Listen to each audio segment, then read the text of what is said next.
sem explicações maiores, e após essa leitura, o Senhor, naquilo que for o desejo dele, nos fará dar continuidade. Amém. Então, eu queria ler Mateus 25. Eu sei que nós já lemos esse texto, mas como diz a Escritura, a repetição, e a memorização, ela é importante para o entendimento e para a promoção da sabedoria pela experiência. Então diz no capítulo 25 de Mateus, verso 14: pois será como um homem. O que será como um homem? O reino dos céus. Será como um homem que ausentando-se do país, chamou os seus servos e lhes confiou os seus bens.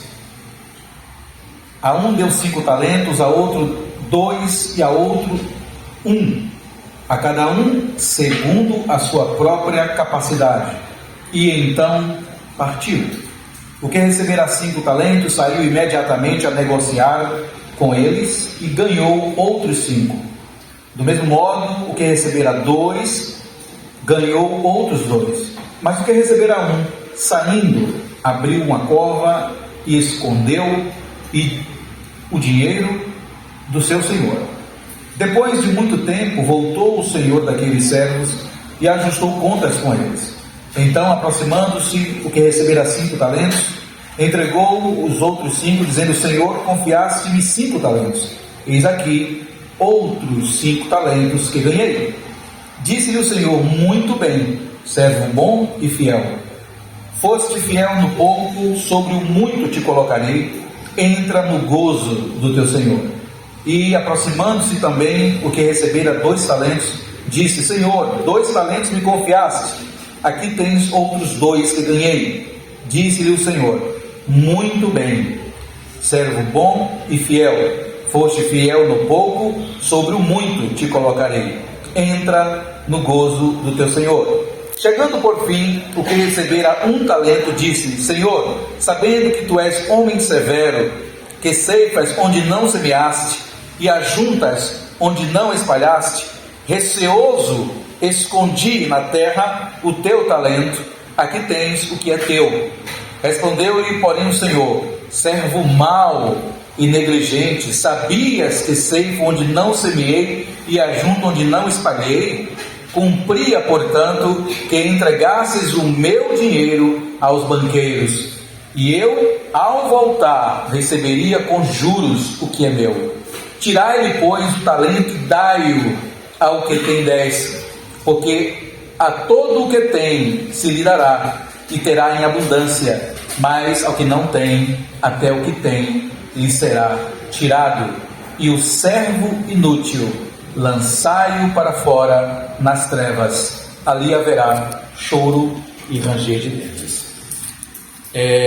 Coríntios,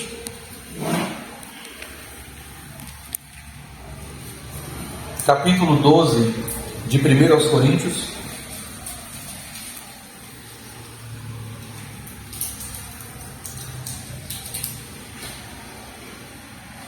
Amém?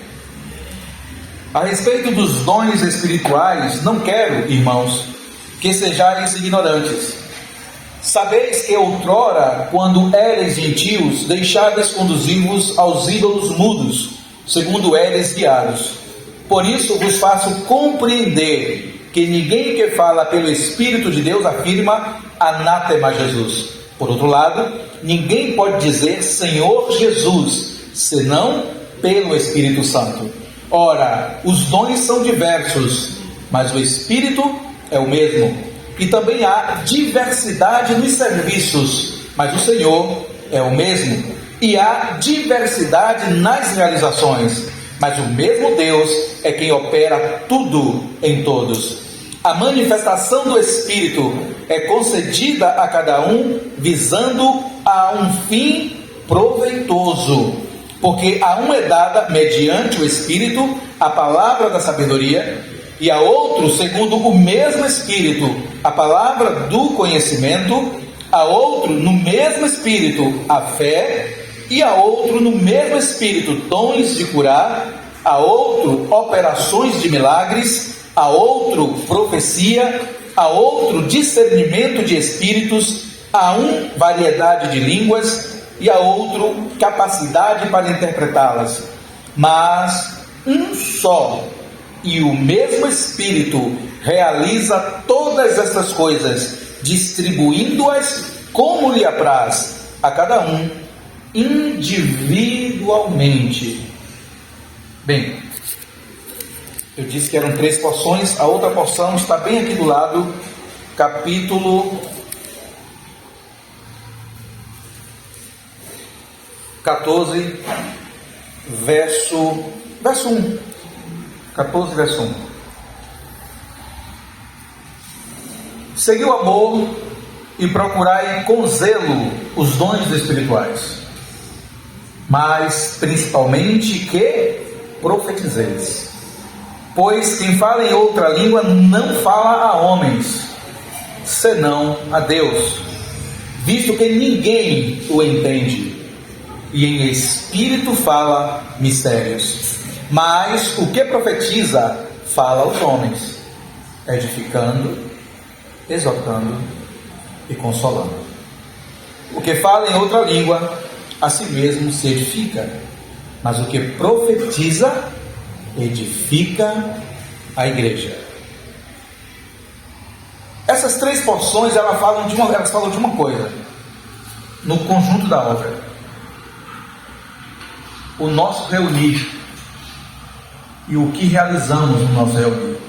Resume-se a isso: a parábola dos talentos. O Senhor nos deu talentos por causa do nosso reunir, porque o serviço que realizamos com os talentos que recebemos é a Deus e aos homens. É isso que nós aprendemos tanto com a figura espiritual em Êxodo e em Levítico e Deuteronômio, Números, como também com a realidade que estamos lendo aqui. Da mesma sorte, os dons espirituais também são entregues para o reunir, por causa do nosso reunir. Como também a escolha na busca desses dons, sendo que precisa ser dons que tenham realidades práticas para a edificação da igreja. Claro, se continuarmos lendo, até o dom de falar línguas também é prático se há quem o interprete. Mas se não há quem o interprete, ele não é um dom prático, mas é um dom de relação íntima entre nós e o Senhor. Causando edificação individual, mas não causando edificação coletiva. Então os irmãos já entenderam o cerne da questão. Então, antes de começar a lermos e entendermos um pouco os detalhes, eu queria ir só para mais um texto, que é um texto de Êxodo, da mesa dos pães. Eu sei que nós ainda não terminamos o propiciatório, desde quando iniciamos os assuntos da arca, mas é porque existe uma urgência em tocarmos em um aspecto da mesa. Essa é a mesa que simboliza o nosso serviço. O nosso. Ele não simboliza um serviço externo, mas um serviço interno. No capítulo 25, verso 23, está tratando da construção da mesa. Essa é uma mesa que tem muitas coisas sobre ela, muitos utensílios, e cada um desses utensílios tem um significado, mas existe um utensílio aqui que chama nossa atenção na mesa, que é esse utensílio que eu quero tratar essa manhã junto com esses textos que eu li. Porém, capítulo 25 de Êxodo, verso 23: também farás a mesa de madeira de acácia.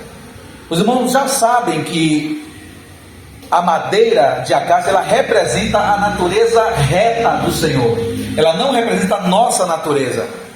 A nossa natureza está representada com outras madeiras na Escritura, como a madeira de cipreste, entre outras, que são madeiras estrangeiras e que são madeiras de características tortas, porque o Senhor nos endireitou as veredas, amém? Mas a madeira de acácia fala da natureza do Senhor, a natureza reta dele, a natureza inabalável do Senhor. Esse é o sentido de reto aqui, a natureza inabalável do Senhor. Pois ele, mesmo subsistindo em forma humana, ele não teve pecado, amém? Ele não praticou o pecado e a sua natureza em si não era pecaminosa.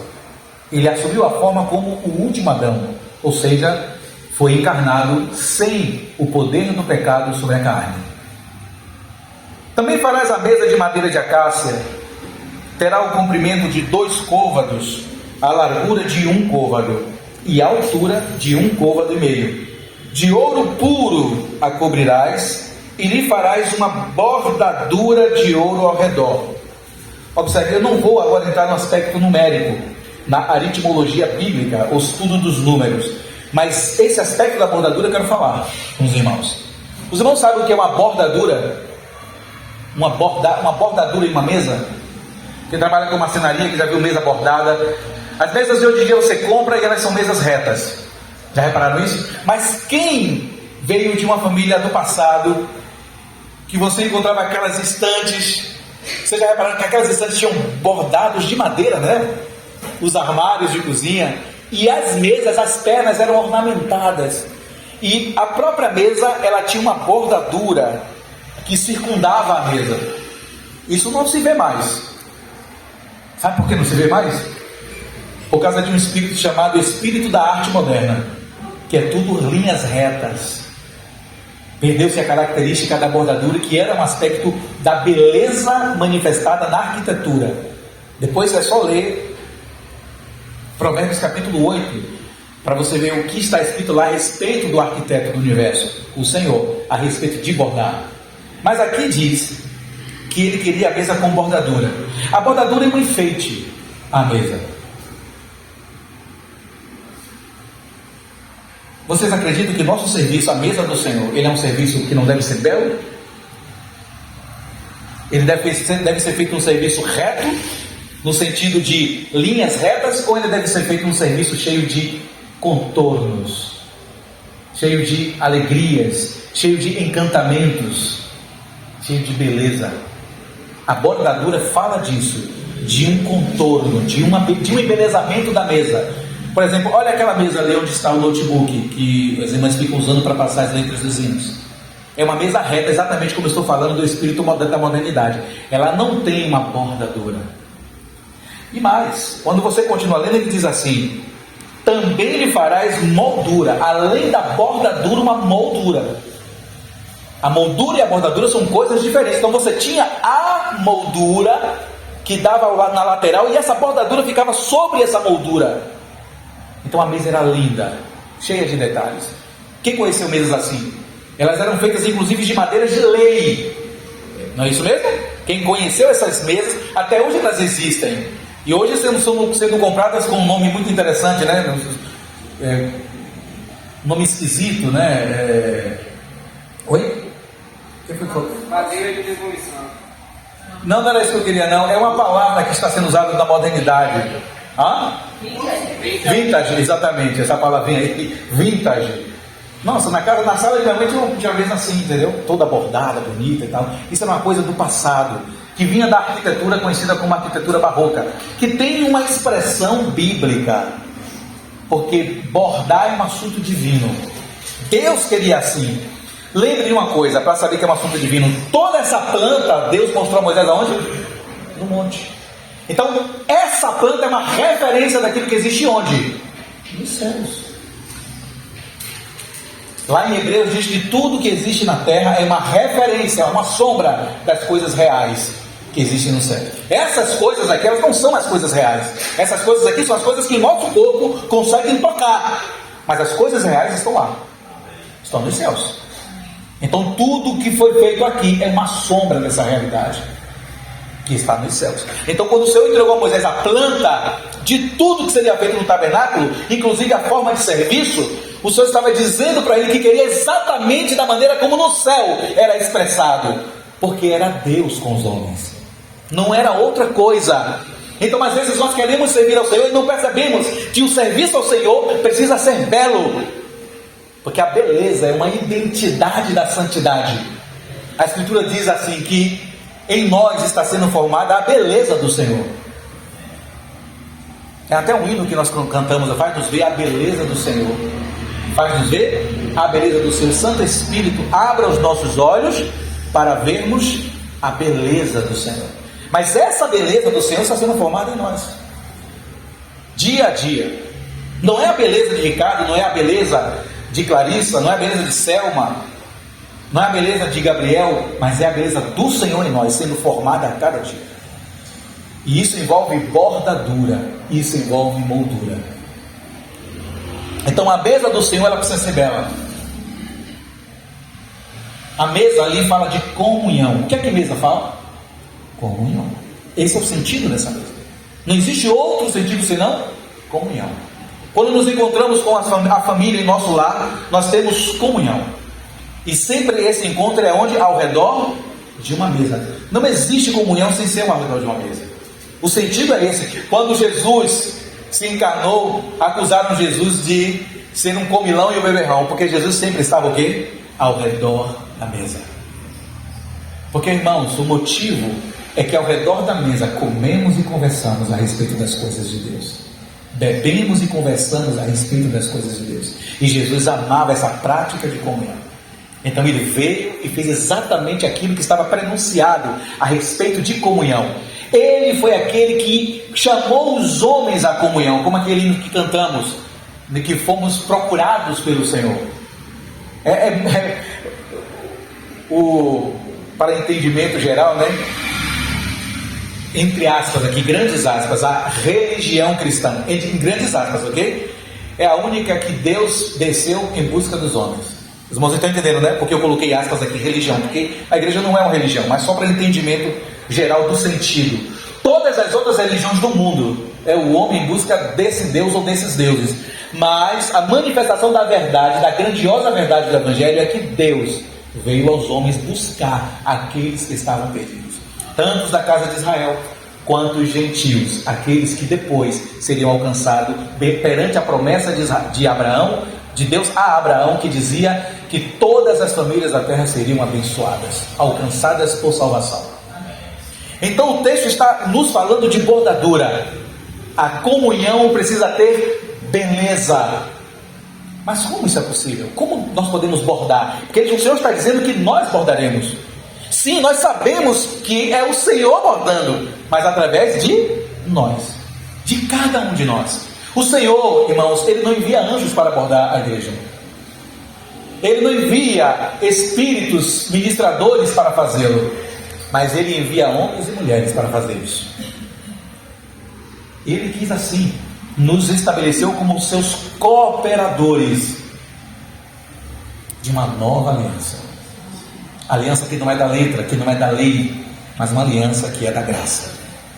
Uma aliança que é cheia de vida. Mas então ele está dizendo que a mesa da comunhão, ela precisa ter bordadura e precisa ter moldura. É claro que a moldura tem dois aspectos. A moldura também firma mais a mesa, sabia? Né? O Eugênio está ali, ele pode confirmar que ele trabalha com isso. Quando você vê uma mesa, ela tem a moldura ela une mais as pernas, ela dá firmeza ao móvel. Quando nós estamos com os laços de comunhão mais estabelecidos, há firmeza na comunhão, confiança na comunhão. Os irmãos estão me entendendo, amém? Mas existe a outra questão, que é a bordadura. E aqui que eu quero mais uma questão para nós. A bordadura embeleza a moldura, embeleza a mesa. Todos olham e veem uma comunhão verdadeira, sincera, cheia de vida. A beleza do Senhor manifestada nela. Segurança e beleza. Não é somente um aspecto de realidade no sentido prático. Sim, claro que tem a realidade no sentido prático. Eu amo meus irmãos e então dou minha vida pelos irmãos. Os irmãos me amam e dão a vida por mim. Esse é o sentido prático da comunhão. Se não for isso, que comunhão nós estamos vivendo? Nenhuma. Porque o sentido de comunhão é comum. Algo que é comum. Isso é a comunhão. E o aspecto que é comum são todas as coisas. Exemplo: se alguém está choroso, console. É comum o choro a todos? Claro. Em algum momento, alguns de nós estarão tristes e os outros nos consolarão. Por outro lado, se está alegre, cante. Então diz a Escritura que devemos nos alegrar com a alegria do outro.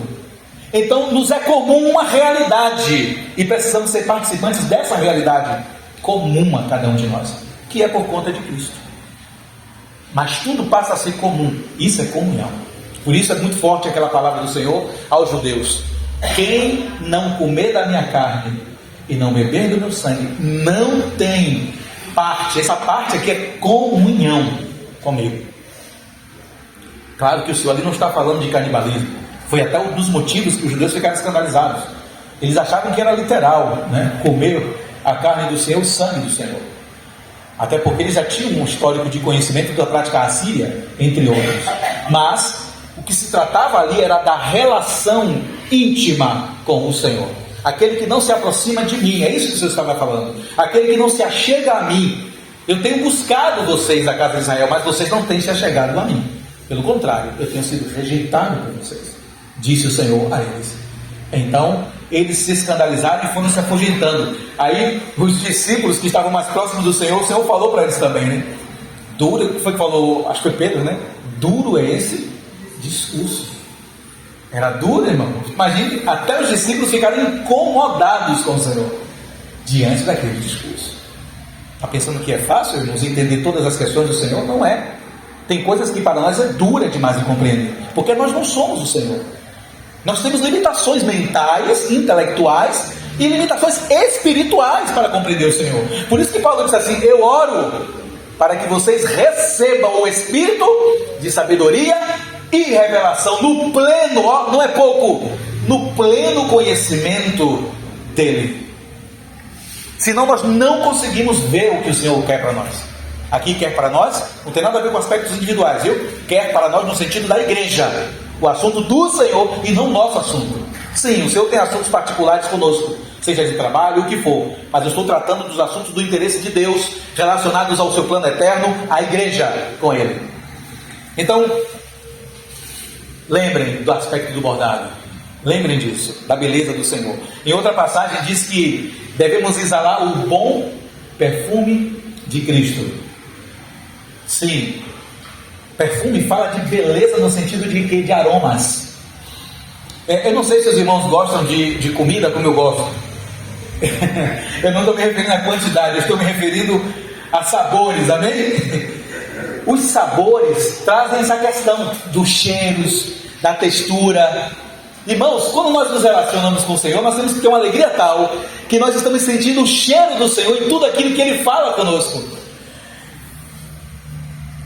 Sabe, há um texto de Agostinho que fala desse encontro da textura.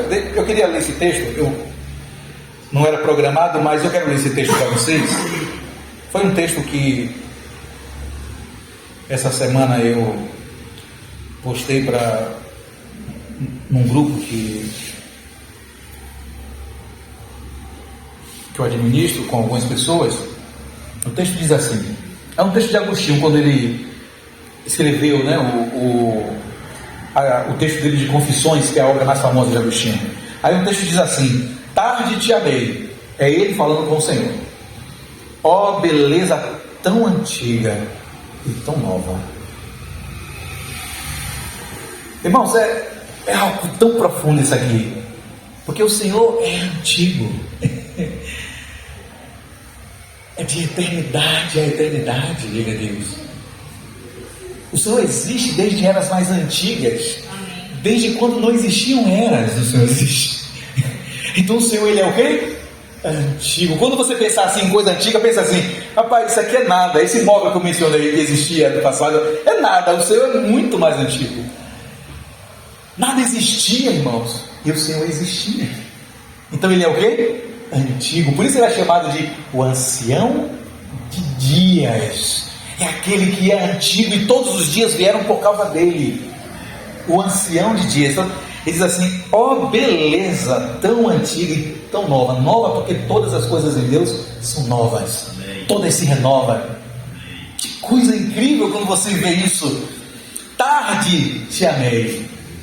Aqui é uma lamentação de Agostinho. Ele tarde amou essa beleza antiga que nos conquistou, que queria ter uma relação mais íntima conosco, como tinha no Éden, como está descrito no livro de Provérbios capítulo 8, que diz que eu folgava com a criação. A palavra folgar na hebraica ali é dançava.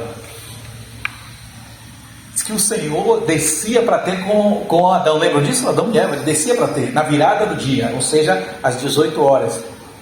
Quanto tempo ficava por dia com Adão e Eva, nós não sabemos, mas ele ia para a virada do dia, ficar com o Senhor, com eles, principalmente na pior das horas. Qual é a pior das horas? O anoitecer. Porque o anoitecer é a manifestação das trevas. Paulo diz que, ora, aquele que é maligno age na escuridão, nas trevas. Aquilo que é maligno. Paulo escreveu isso.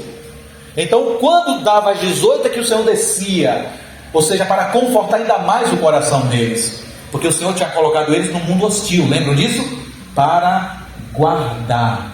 O mundo era hostil, havia a presença maligna de Satanás ali. Então o Senhor colocou, então ele descia na pior das horas para ficar com o homem, tendo comunhão e ensinando, instruindo esse homem. Então ele diz assim: ó, beleza tão antiga e tão nova, tarde te amei. Eu era inquieto, alguém que buscava a felicidade, buscava algo que não achava, mas tu te compadecesses de mim e tudo mudou. Porque tu me deixaste conhecer-te. Entrei no meu íntimo sob a tua guia e consegui, porque tu te fizeste meu auxílio, mas tu me chamaste. Obrigado, Senhor. Clamaste por mim e teu grito rompeu a minha surdez. Quando você lê Provérbios capítulo 1, na segunda parte, lá está escrito assim, porque capítulo 1 está dividido em 3 grandes eventos. A segunda parte diz assim: grita a sabedoria na rua. Então ele reconhece que o Senhor gritou com ele: ó, Agostinho, vem! Ele não gritou com cada um de nós? O Senhor gritou, irmãos, para cada um de nós. E então rompeu uma surdez que havia aqui, ó, que na verdade é o do coração. Os olhos e ouvidos do coração estavam tapados, mas o Senhor insistiu e gritou o nosso nome: vem fulano, vem cicrano. Que beleza antiga é essa! Então ele diz assim: tu me chamaste, clamaste por mim, o teu grito rompeu a minha surdez, fizeste-me entrar em mim mesmo. É porque, ficamos com medo quando o Senhor se manifestou, corremos para dentro de nós para nos escondermos. Então ele diz: para não olhar para dentro de mim, eu tinha me escondido. Mas tu me arrancaste do meu esconderijo e me puseste diante de mim mesmo, a fim de que eu enxergasse o indigno que era, o quão deformado, manchado e sujo eu estava. Esse é um passo de humilhação, o qual nos faz reconhecer a beleza do Senhor, essa beleza antiga que o Senhor quer que manifestemos na mesa.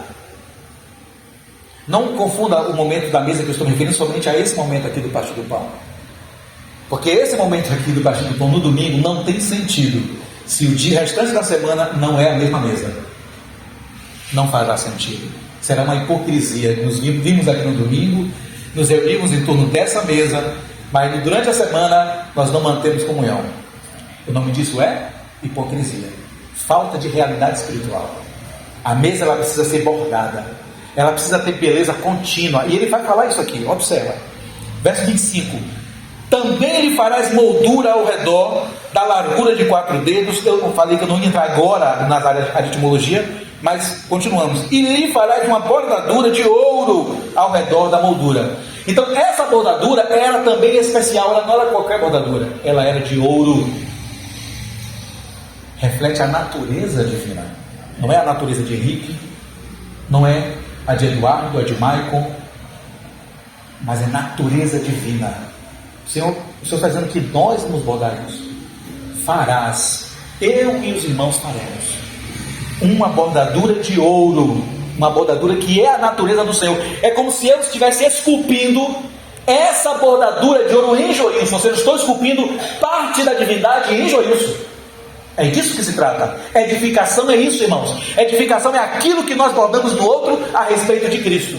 Porque qualquer outra coisa que não for a respeito da divindade no outro, que nós estejamos bordando, é tudo nossa natureza, a nossa própria obra e a nossa própria glória. E sabemos o que vai acontecer, segundo Paulo, em 1 Coríntios capítulo 3 e 4. A obra de cada um será provada pelo fogo, e aquilo que se queimar provará claramente que era natureza, obra e glória humana. Mas aquilo que reluzir mais, tornar-se mais puro, significa que foi usado como o quê? Natureza de Deus, sacrifício de Cristo, a prata, e a natureza do Espírito Santo. as pedras preciosas. Verso 26. Também lhe farás 4 argolas de ouro, porque essa mesa precisa ser levada na comunhão. Para onde eu vou, a mesa tem que ir. Então eles botavam os varais nessas argolas. Para onde eu ia, a mesa ia. Se o Senhor se levantasse, a mesa tinha que ser levantada e levada também. Para onde nós vamos, tem que ter comunhão. Não faz sentido não ter comunhão. E é de ouro essa argola também. Porás as argolas nos 4 cantos, que estão nos seus 4 pés. Perto da moldura estarão as argolas. Observe que é perto da solidez da mesa, mas isso fica para outro momento. Como lugares para os varais, para se levar à mesa. Farás, pois, estes varais de madeira de acácia, e os cobrirás de ouro, ou seja, a natureza do Filho, né, reta, humana, como também a natureza divina do Filho, que é de madeira de acácia, forrada de ouro. Por meio deles e se levará à mesa. Também farás os seus pratos, e aqui está o assunto que eu queria chegar principal.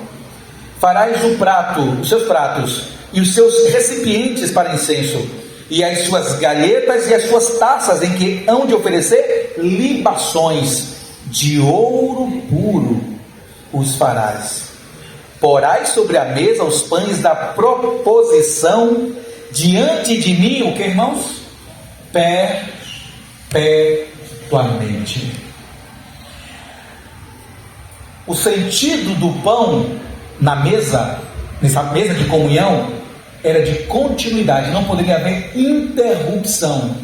Se houvesse interrupção, era porque o homem desejou que houvesse um cessar de comunhão com Deus, mas não podia cessar, era perpétuo, uma ordem perpétua. Hoje está cessado no sentido físico com Israel, mas essa comunhão não pode estar cessada entre nós e Deus e entre nós e a igreja, porque ela é uma comunhão contínua. O pão é contínuo, até porque quem o pão representa, irmãos? O Senhor. Em primeira instância, o pão não representa a igreja. Em primeira instância, o pão representa Cristo. Eu sou o pão que desceu do céu, disse o Senhor. O pão que foi oferecido pelo Senhor, o maná que desceu. Ele é o pão. Ele disse isso. Eu sou o pão. Assim como ele disse, eu sou a porta. O Senhor é essas coisas. Então, o interessante é que quando ele diz que ele é o pão, nós estamos vendo exatamente o alimento contínuo para nós. O fato do Senhor ser sacerdote, sumo sacerdote, pela ordem de Melquisedeque, demonstra claramente, quando ele foi estabelecido, que não há interrupção. É de uma vez por todas. Oferta a ofertante e recebimento do Senhor gracioso. Quando o Senhor entrou, então, que aspergiu o sangue, ali estava a confirmação desse fato. O Senhor recebeu o sacrifício do Filho. Mas voltando, farás seus pratos, e esse é o utensílio que eu queria focar: os pratos. O prato, irmãos, o prato é o ambiente, é o utensílio onde servimos alimento. Mas de que é feito esse prato e todos os utensílios que estão sobre a mesa? Ouro puro. Não tem um aspecto de madeira. Nenhum. Porque quando nós estamos edificando o aspecto de madeira, precisamos edificar com a natureza do Filho, acácia. Mas aqui precisa ser qual natureza no prato? A natureza divina no prato. Não pode ser a natureza humana. Mas como, Senhor, nós faríamos isso? Como nós podemos responder a uma questão como essa, nessa sombra tão poderosa? O prato é de ouro. Irmãos, deixa eu explicar uma coisa para vocês. Esses utensílios que estão dentro do santo lugar, esses utensílios, eles só podiam ser tocados por um grupo de homens, que eram os sacerdotes. Mas somente uma única casa de serviço podia carregá-los, que é a casa coatita. Existiam 4 casas ali: a casa levítica. Então você tem a tribo, e essa tribo estava dividida em 4 casas. Digamos assim, 4 clãs. Amém? 4 casas principais. A casa aramita, que era a casa dos sacerdotes, a casa de Arão. Então os aramitas eram os descendentes de Arão. Dali eram levantados os sacerdotes para servir no templo. Certo? Os aramitas. Mas existiam mais 3 clãs: os gersonitas, os meraritas e os coatitas. Todos esses aqui eram irmãos da descendência de Arão, pai de Arão e dos demais. Então, quando o Senhor está falando sobre esse assunto aqui, nós temos que lembrar dessa casa específica, a casa coatita. Isso é chamado de coisas santas do Senhor na antiga aliança, as coisas santas consagradas ao Senhor. Essas coisas santas está se falando de alimento aos sacerdotes. Prestem muita atenção. Quando os sacerdotes entravam ali no santo lugar, eles sentavam ao redor desta mesa para se alimentar. Eles comiam de parte daquilo que era sacrificado no altar. Parte era do Senhor, era queimado, a outra parte era enviado à mesa para ser servido aonde? Nesse prato de ouro. E esse prato de ouro ali eles se alimentavam, comiam do pão da proposição que estava lá. Assim era feito o símbolo, né? Assim era para que houvesse entendimento. Claro, o símbolo ele às vezes não é completo para explicar todas as coisas espirituais, mas as sombras nos indicam a realidade espiritual. Então, os pratos estavam ali, havia o pão e ainda eles comiam do sacrifício junto com o Senhor, porque os sacerdotes não podiam comer de outra coisa, senão disso, das coisas espirituais. Sim, na nova aliança todos nós somos sacerdotes do Senhor. Todos fomos feitos sacerdotes do Senhor.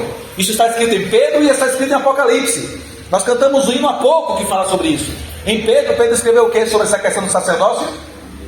De que somos pedras vivas, sacerdócio real. Foi isso que Pedro nos falou. O Senhor através de Pedro em sua carta. Então nós somos de fato isso, irmãos. O sacerdócio de todos os santos, ele é real. Mas existem especificidades no sacerdócio de todos os santos. E agora, colocando um pouco o aspecto do sacerdócio de todos os santos a respeito da casa aramita de lado e focando na casa coatita, nós encontramos uma verdade esplêndida: que sem os coatitas não haveria essa mesa e as coisas santíssimas para serem distribuídas. Vem comigo rapidinho em Números para eu explicar esse ponto. Capítulo 4, verso 4, que diz assim, Números 4:4. Disse o Senhor a Moisés e a Arão: levanta o censo dos filhos de Israel, dos filhos de Coate, do meio dos filhos de Levi, pelas suas famílias, segundo a casa de seus pais, da idade de 30 anos para cima, até os 50 será todo aquele que entrar neste serviço, o serviço das coisas santíssimas, das coisas que estão no santo lugar, para exercer algum encargo. O Joilson, quando me chamou, disse assim: quem está com cargo, com a carga essa manhã é o nosso irmão Ricardo. E de fato essa palavra não é uma palavra inventada por nós, ela é uma palavra bíblica. Encargo. O nosso serviço precisa estar de acordo com o encargo de Deus depositado em nossos corações, depositado em nossa mente, depositado em nosso espírito. Sem encargo, irmãos, é puro Ricardo. Sem encargos, irmãos, é pura Dani. Sem encargo da parte do Senhor, é puro Fernando. Os irmãos estão compreendendo essa questão aqui? O encargo é espiritual e destinado pelo Senhor. Ele não é um assunto que nós escolhemos, mas é um assunto que o Senhor traz como peso ao coração. Em comunhão com algum irmão, não me lembro agora, ele perguntou assim: mas irmão, você sempre estará pronto para falar? Eu disse assim: sempre, porque é o meu encargo. Você imagine que Fernando, Henrique, Eduardo e Paulo dissessem algum dia ao Senhor assim: não, Senhor, hoje eu não tenho encargo para pastorear. Já imaginaram isso? Como seria um caos? Os irmãos estão pensando sobre o que eu estou dizendo? Imagine agora, chega os irmãos aqui, chega Henrique, Eduardo e eu no dia de domingo aqui, não, os 3 dias eu não tenho encargo para tocar. Os irmãos estão entendendo o que eu estou falando? Todas as irmãs que estão cantando e passando o vídeo, nós não temos encargo para passar o vídeo e cantar. Que estão aqui na parte da voz com o microfone. Responsabilidade, irmãos, com as coisas do Senhor tem a ver com o chamado inicial que nos foi proposto, como diz Hebreus. Quando aceitamos o chamado, o encargo agora foi dado. O tamanho, a dimensão desse encargo é segundo a nossa resposta ao chamado do Senhor. Não é diferente disso. Todos nós só teremos esse encargo aumentado se nós respondermos ao encargo que já foi depositado. Ele já entregou. A parábola dos talentos que lembra diz assim: e Deus entregou 5. Mas quem foi que ampliou para 10? Foi o servo. O servo olhou o encargo é de quanto, Senhor? É de 5 talentos, servo. Ele disse: Senhor, cheguei a 10, Senhor. E o Senhor olhou para ele: servo o quê? Bom, Senhor. Aqui está dizendo que essa casa foi dada pelo Senhor em encargo. Eles não podiam mais recuar, irmãos. E se eles recuassem, irmãos, acabaria a mesa da comunhão. Ela cessaria. Os irmãos estão entendendo, né? É tanto que é a única casa, é a única, que o Senhor diz uma frase muito poderosa. Sabe qual é a frase? Não deixem essa casa morrer. Não deixem essa casa desaparecer. Porque se ela desaparecesse, o que desapareceria? A comunhão. É a única. Você não vai ver isso expressar isso pela Gersonita, você não vai ver expressar isso pela Meranita e nem pela Aramita. Mas o Senhor expressa isso pela casa coatita. Eles que eram responsáveis em carregar a arca. Lembra daquela morte de Uzá e do outro? Eles eram levitas, irmãos. A questão ali não é porque não eram levitas, a questão ali é porque eles não eram da casa de Coate. Porque só a casa de Coate podia carregar as coisas santíssimas. Ele até era levita, mas era de outra casa. Eu não me lembro agora se era da casa Gersonita ou da casa Aramita, Merarita, eu não me lembro agora.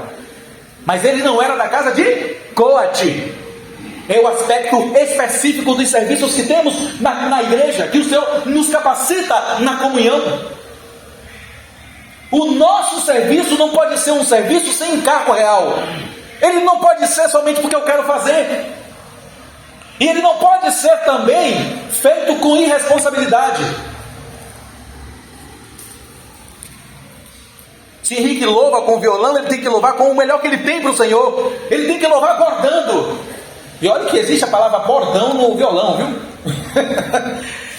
Ele tem que dar o melhor que ele pode. E quando você louva no Senhor com o bordão no violão, é uma coisa linda, viu? São cada volta que o bordão dá, que você fica assim, flutuando com aquilo. Eu não estou dizendo que o nosso irmão toca mal, não, pelo amor de Deus, vem. Ele sabe o que eu estou falando. Eu estou falando só que ele tem que dar o melhor que ele pode ao Senhor. Ele tem que multiplicar o que o Senhor deu a ele. E ele fez isso.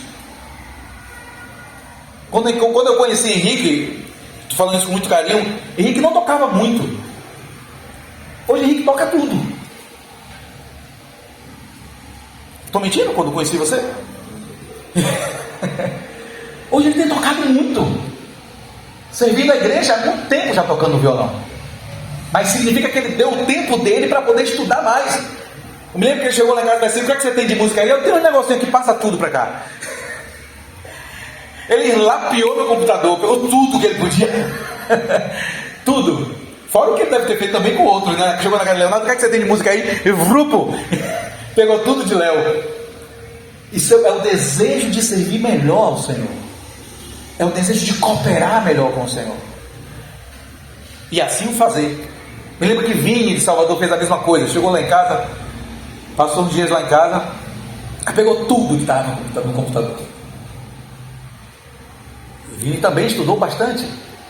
O que eu quero dizer, irmãos, é que se o encargo veio, a única forma de servirmos e manter a comunhão é que os coatitas se levantem e carreguem isso.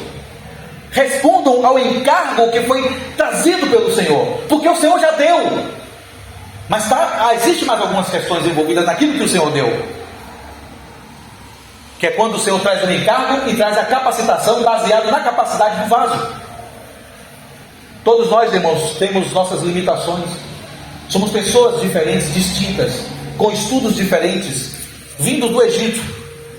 Vocês lembram quando nós estudamos esse momento do capítulo 25? Eles tinham acabado de sair do Egito, não é isso? Eles saíram do Egito carregados de quê? De coisas que os egípcios deram a eles, não foi isso? Se nós não tínhamos como construir, meus irmãos, a arca, a mesa, o altar, a bacia de bronze, o próprio tabernáculo em si, apesar de alguns itens eles terem conseguido no deserto, como as peles de texugo, entre outras coisas. Mas o que eu quero chamar a atenção é que eles saem do Egito com muitas coisas, com muita ciência egípcia, com muito conhecimento do mundo. Moisés é um deles. E foi proposital da parte do Senhor. Me permita explicar esse ponto rapidamente para os irmãos. Foi proposital. Você imagina que Moisés foi levado para a filha de Faraó cuidar, em um momento que ele estava matando todos os bebês. A ordem era matar. Por direção do Senhor, ele cai no seio da realeza. E lá diz que ele aprendeu toda a ciência egípcia. Vocês sabem qual é a maior ciência egípcia da época? A língua era a maior ciência egípcia. E por causa da língua, eles aprenderam o cálculo matemático. E não era qualquer cálculo, é cálculo geométrico e espacial. E com isso eles fizeram aquelas construções impressionantes, um conhecimento incrível. E Moisés aprendeu isso, mas principalmente o que? A linguística. Ele aprendeu de 3 idiomas possíveis que os egípcios conheciam: o hieroglifo, o sumeriano e o pictograma. Aí Moisés é retirado de lá, 40 anos no deserto. Sabemos por quê? Para purificar a vida dele. Um assassino, tinha acabado de se tornar assassino, então vai ser purificado no deserto e tirar tudo aquilo que é dependente do mundo de dentro de si. Mas quando ele volta, depois de 40 anos de deserto, para ser resgatador do povo como símbolo de Cristo, porque Moisés ali simboliza o Senhor. Quem é o nosso resgatador? É o Senhor. Então Moisés era o resgatador do povo, representando o próprio Senhor. Ele resgata o povo e leva para o deserto. Quando chega no deserto, Deus incumbe Moisés a fazer o quê? A escrever livros. Irmãos, os hebreus ainda não tinham gramática. Quando os hebreus foram feitos cativeiros, eles não tinham gramática. Mas os egípcios já tinham ordem gramatical. E o Senhor vai precisar transpor uma lei para o povo. Então o Senhor preparou Moisés na ciência egípcia para dar cabo daquilo que seria o encargo de Moisés no deserto por 40 anos. Escrever a lei do Senhor. Escrever a história dos hebreus na jornada. E tudo isso, como diz Paulo, é sombra para nós. Tudo isso está escrito no capítulo 10 de 1 Coríntios. Sombra para nós. Mas irmãos, Moisés respondeu ou não respondeu? Ele respondeu ao Senhor. Ele pegou os 5 talentos que lhe foi dado e fez o quê? Senhor, tem mais 5 aqui. Agora, claro, não com arrogância. Ele chegou no final e ele disse: Senhor, que essas obras que eu fiz tenham tido proveito, Senhor. Ele tinha temor no coração de que não fosse proveitosa. Porque às vezes nós trabalhamos com arrogância com o Senhor. Mas aí Moisés havia um coração de humildade. Um homem que Deus falou face a face, como diz a Escritura. Esse homem disse ao Senhor, perto de morrer: Senhor, considera as obras de minhas mãos. Leva em conta o que fiz nessa jornada de 80 anos de deserto. 40 anos sozinho, mas 40 anos com o povo que fez ele morrer fora de Canaã. Para alguns ainda resta um descanso, irmãos. Moisés pode não ter entrado naquela Canaã, mas ele entrará no reino milenar. Para alguns ainda falta um descanso. E o Senhor dará esse descanso. Ainda falta o nosso próprio descanso. Nós também experimentaremos o descanso com o Senhor. Então ele diz que o encargo, o serviço para exercer algum encargo na tenda da congregação. A tenda é o lugar santo. Então o serviço dos coatitas era ali, com a mesa, com outras coisas, quando eram cobertas. Mas aí veio o que eles não podiam fazer. É este o serviço dos filhos de Coate na tenda da congregação, nas coisas santíssimas. Quando partir o arraial, Arão e seus filhos virão e tirarão o véu de cobrir, e com ele cobrirão a arca do testemunho. Então primeiro, antes dos coatitas entrarem, eles ficavam na porta, entrava o sacerdote, a casa aramita entrava no santo lugar, pegava o véu de cobrir e começava a cobrir todos esses utensílios, porque apesar dos coatitas serem responsáveis por levar a carga da palavra, eles não podiam ver. Olha que coisa, viu, irmãos? Eles não podiam ver, só quem podiam ver era o sacerdote. Por isso que eu pedi aos irmãos, eu não queria agora que vocês focassem nos aramitas, porque eu não quero que vocês foquem agora no serviço de todos os santos, no sentido do sacerdócio, mas no sentido do serviço específico, aquilo que foi entregue a cada um dos irmãos, de forma muito particular, para a nossa edificação. É isso que eu quero que os irmãos foquem. Por isso, eu preciso que os irmãos foquem em detalhes aqui, mas não no sentido geral do sacerdócio. No sentido geral do sacerdócio, irmão, todos nós entramos nos santos dos santos, e aleluia por isso. Mas existem serviços específicos na casa de Deus. Eu não sou um presbítero entre os irmãos em Lauro de Freitas, mas existem 4 irmãos aqui que estão nessa provação. Eu estou servindo os irmãos aqui também na música, mas também com a palavra. Mas existem irmãos que estão servindo também no serviço com as crianças.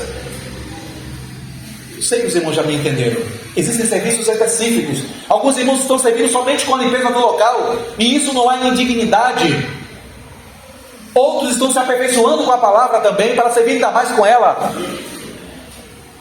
Mas o que eu quero que os irmãos toquem nessa palavra é o fato de que quando servimos ao Senhor, precisamos ter a autorização do Senhor. Nesse momento eu quero que os irmãos foquem no seguinte: o sacerdote, o sumo sacerdote que nos habilitou é Cristo. E justamente o texto inicial de Números, no capítulo 1 e 2, está falando que ele, Arão, representando o Senhor, ele iria habilitar as outras tribos, consagrar elas, as outros clãs, consagrá-los para realizar o seu serviço. Ele iria fazer isso. Então o Senhor nos habilitou, e ele diz que é este o serviço dos filhos de Coate na tenda da congregação, nas coisas santíssimas.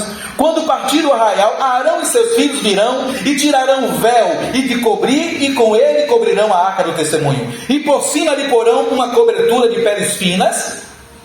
Por quê? Porque primeiro, irmãos, o tecido branco representa a santidade das coisas santíssimas. Depois ele tem que cobrir, criar uma camada entre a santidade e aquilo que habilita alguém a pegar. Os irmãos vão entender agora. Essa pele cobria o aspecto de santidade, que está representado pelo tecido branco. E ele diz assim: e sobre ela estenderão um pano todo azul e lhe meterão varais. O pano azul indicando o que para eles? Esse é um assunto celeste, não é um assunto terreno. A mesa da comunhão não é um assunto de homens, não de homens terrenos, mas de homens celestiais. É daqueles que receberam dos céus, do alto dos céus, o comissionamento de cooperadores de Cristo. Então o pano azul era estendido. Então eles carregavam aquilo com o quê? Com santo temor. Com santo o quê? Temor. Porque não era um assunto terreno. Nós às vezes conduzimos os assuntos da igreja como assuntos terrenos. Que o Senhor tenha misericórdia de nós. E nós não queremos servir com tudo aquilo que o Senhor nos deu para servir, porque ainda entendemos que é um assunto humano, e não é. É um assunto espiritual, e vamos responder ao Senhor naquele dia. Ele perguntará: eu entreguei a você 15 talentos, era para me entregar com 30. Com quantos talentos nos apresentaremos diante do Senhor? Naquilo que recebemos como encargo do Senhor. E às vezes porque nós não estamos preparados para chegar na mesa da comunhão e dizer assim: irmãos, eu estou sem capacidade de embelezar a mesa, eu estou sem capacidade de bordá-la. E o Senhor vai nos responder assim: por que não buscou os banqueiros? Por que não se aproximou de irmãos e irmãs mais velhas para te ajudar no bordado? Minha mãe tinha uma máquina velha de costurar, aquelas máquinas pretas, parte de madeira, parte de metal. Quem é das antigas sabe o que é a máquina que eu estou falando. A gente gostava de entrar embaixo, pegar aquele negócio que estava de volante e ficar brincando de carrinho. E ela dizia: vai quebrar minha máquina, menino, saia daí. Tinha umas máquinas mais carinhas, uma Olivete, era mais cara. Ela não tinha essa não, o negócio dela era mais barato mesmo. Mas as máquinas estavam lá. Isso, tinha esse pedal, né, meu? Exatamente, né? Um pedalzinho. E ficávamos ali brincando de carrinho, um para o lado, para o outro. Mas ali havia uma aplicação nesse assunto. Minha mãe pegava a roupa de todos que rasgava e recosturava nessa máquina. E a roupa não se perdia. Ia recosturando. E às vezes ela fazia bordado nessa máquina. às vezes levava a mão, porque nem todo bordado pode ser feito de máquina, então às vezes levava o bordado à mão para embelezar. E ela ensinava isso a minha irmã, minhas irmãs e tal, e eu ficava olhando aquilo, intrigado, como que um negócio tão feio do outro lado, na outra parte estava lindo. Vocês já viram o bordado? Por dentro é ridículo, né? Os pontos são feios, irmãos. Os pontos são muito feios do bordado na parte interna, mas externamente, irmãos, nossa, é a beleza do Senhor. Mas às vezes nós não estamos sabendo como bordar na mesa da comunhão. Nós só fazemos coisas feias na comunhão. Nós até temos solidez, mas não estamos sabendo bordar, porque o encargo não foi percebido em toda a sua grandeza. Nós não percebemos que o Senhor já depositou talentos sobre nós. Nós não percebemos que já temos dons do Espírito Santo que foram derramados sobre nós. Às vezes nos falta fé. Às vezes tem irmãos e irmãs que já têm até o dom de curar, mas está com dificuldade de exercê-lo, porque tem medo de que não aconteça a cura. E nós precisamos perceber isso. E dizer uns aos outros: irmãos, me ajude aí. Eu queria tanto servir o Senhor um pouco mais adequadamente. Me mova, irmãos. Me console. Ajude-me nessa caminhada, nessa trilha que eu estou percorrendo. E olhe que o texto de Hebreus diz assim: percorra a carreira que lhe foi proposta. Se você pega a parábola dos talentos, uma carreira foi proposta. Quando eu leio esse texto de Provérbios que fala que o Senhor gostava de dançar com a criação, porque foi uma consequência. O texto inicia dizendo que o pai dançava com a sabedoria, que a prudência dançava com a sabedoria, ou seja, o pai com o filho. Mas diz lá que o filho gozava e dançava com os homens, sentia satisfação e prazer. Foi antes do pecado. Não sabemos exatamente quantos anos o Senhor ficou instruindo Adão e Eva, possivelmente entre 50 e 70 anos, pelos cálculos da idade do primeiro filho depois do assassinato. Perdoe, pelos cálculos do filho 7. Então sabemos que entre 50 e 70 anos ali o Senhor ficou instruindo antes da queda. E o Senhor se alegrava porque ele descia e tinha prazer em dançar. E interessante que ali é revelado quem era Deus que descia. Porque quando você lê só o outro texto, você pensa que era o Pai que descia. E eu tenho falado isso para os irmãos. Na compreensão da Trindade, se você não tiver cuidado, você fala Deus somente se referindo ao Pai. Já repararam isso? Ó Deus querido, e isso você está dizendo que é só o Pai. Mas o Filho é Deus, irmãos. Aleluia. O Espírito Santo é Deus. Aleluia. Então quando falamos Deus querido, estamos falando com o Pai, o Filho e o Espírito. Amém. Então em Provérbios está revelando quem desceu. Eu descia, diz a sabedoria, eu descia para ter com os homens. Amém. É em Provérbios que revela, porque senão seria mentirosa a palavra da Escritura que diz que ninguém jamais viu a Deus. Senão Adão teria visto Deus. Mas quem Adão viu de fato? O Filho. A teofania do Senhor. Foi isso que Adão viu. E se relacionou, e ela dançou, e disse que ela amava estar na presença do homem, na sabedoria. Estava ali reunida, tendo comunhão, bordando em Adão e Eva todo o sentido de vida espiritual. Tudo era a sabedoria fazendo com eles. Porque a sabedoria se manifesta como o que em Provérbios 8? Arquiteta. Ela é a arquiteta. Vocês já viram um arquiteto fazer coisa feia? Tirando os arquitetos modernos, né, como o Oscar Niemeyer. Como o Henrique é de Brasília, eu tenho risada aqui agora. Tu nasceu em Brasília, não foi, Henrique? Aquele negócio feio. Quem esteve no Palácio da Esplanada sabe do que eu estou falando. É feio. Não tem nada, irmão. Que negócio feio, aquele espaço ridículo. Agora você vai ao Rio de Janeiro, onde foi o primeiro Senado do Brasil, depois da República. Aí você sente aquele momento barroco ali, a beleza das duas bordaduras. Ou senão você vai para Petrópolis, a cidade real. Você chega, sai de lá babando, eu quero morar aqui. Mané, vamos mudar todas as coisas. Vamos ficar por aqui, porque é muito bonito. E é muito lindo, porque representa, sabe o quê? Os bordados. É quando vemos na comunhão, irmãos, aquela alegria incessante, amor transbordante, porque estamos bordando nos irmãos o que? Bordadura de ouro. É porque pegamos o pratinho de ouro puro e começamos a servir os irmãos com o pão do Senhor, com os alimentos que chegaram, porque é ouro, não é natureza de Ricardo, não é natureza de Genilson, de Selma, é natureza divina, irmãos, sendo colocada sobre os irmãos. Tenho 5 minutos, eu vou tentar explorar ao máximo. No verso, eles cobriam, né, que eu estava mencionando, também sobre a mesa da proposição estenderão o pano azul, a mesa. Voltemos para a mesa. Ele vai estender o pano azul indicando o quê? Olha, isso aqui é celestial, isso aqui não é terreno. Esse não é um assunto que Ricardo pode tocar de qualquer forma. A comunhão não é um assunto que nós tocamos por conta do nosso querer, é um assunto que nós tocamos pela diligência do encargo que nos foi colocado, proposto pelo Senhor. Então ele diz para estender o pano azul, e sobre ela, sobre a mesa, porão os pratos, os recipientes do incenso, as taças e as galhetas, também o pão contínuo estará sobre ela. Agora observe, o pão o quê? Ininterrupto. Eu sei, irmãos, que tem dias que estamos pesados por conta da jornada de trabalho.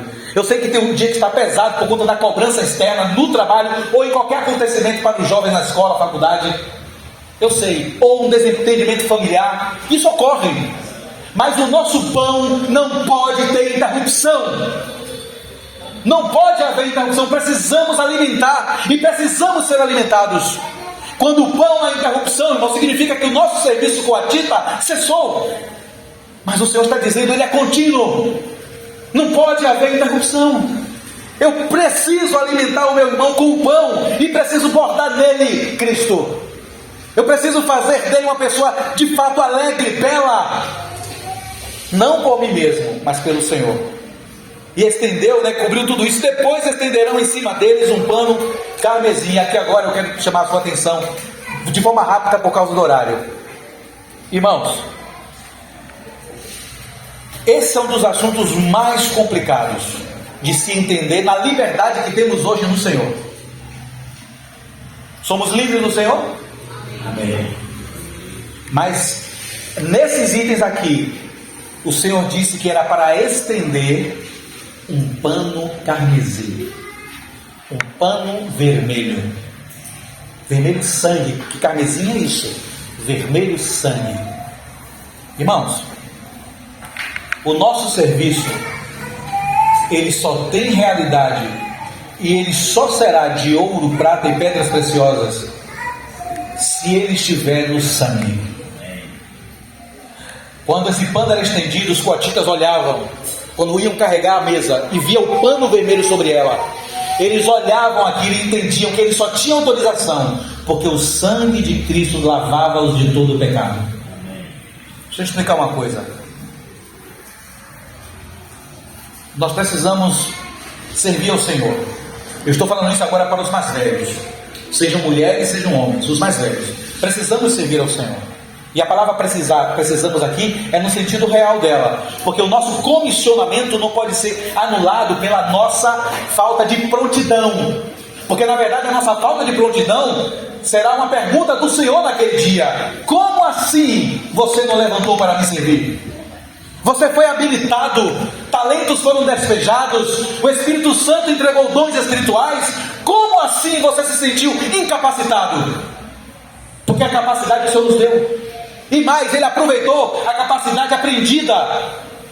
Por isso que aquele talento, o Senhor diz assim, segundo a capacidade de cada um, porque os vasos são diferentes. Em tudo, irmãos, somos diferentes em tudo, mas em Cristo somos um só. Amém. Mas o Senhor perguntará àqueles que não corresponderam ao encargo que foi entregue, porque não será entregue a não ser para aqueles que são crianças e que estão chegando à idade de jovem e adulto.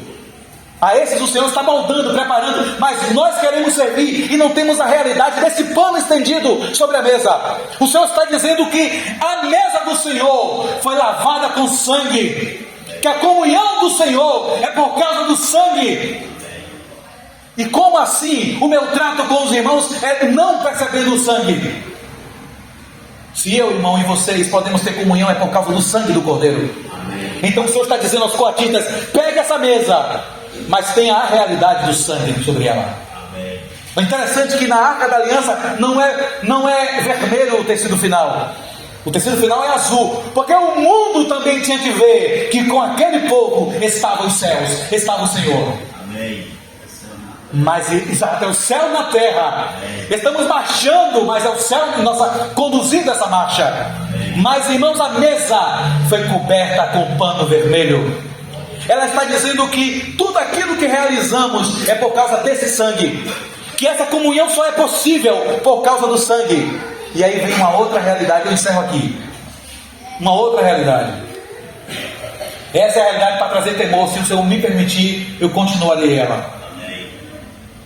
Que é, irmãos, a realidade de não realizarmos o serviço espiritual sem a compreensão de que precisamos ter uma vida de confissão contínua com o Senhor.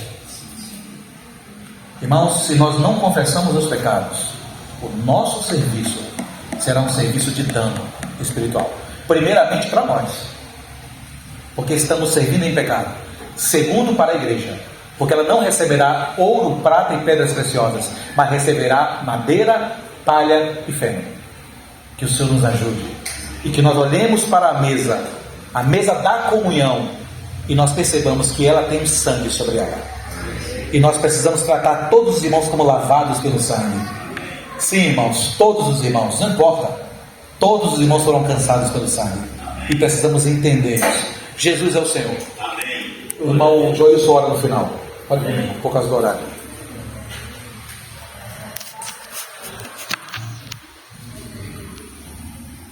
Amém. Glória a Deus. Obrigado, Senhor, pela sua palavra. Vamos aos avisos.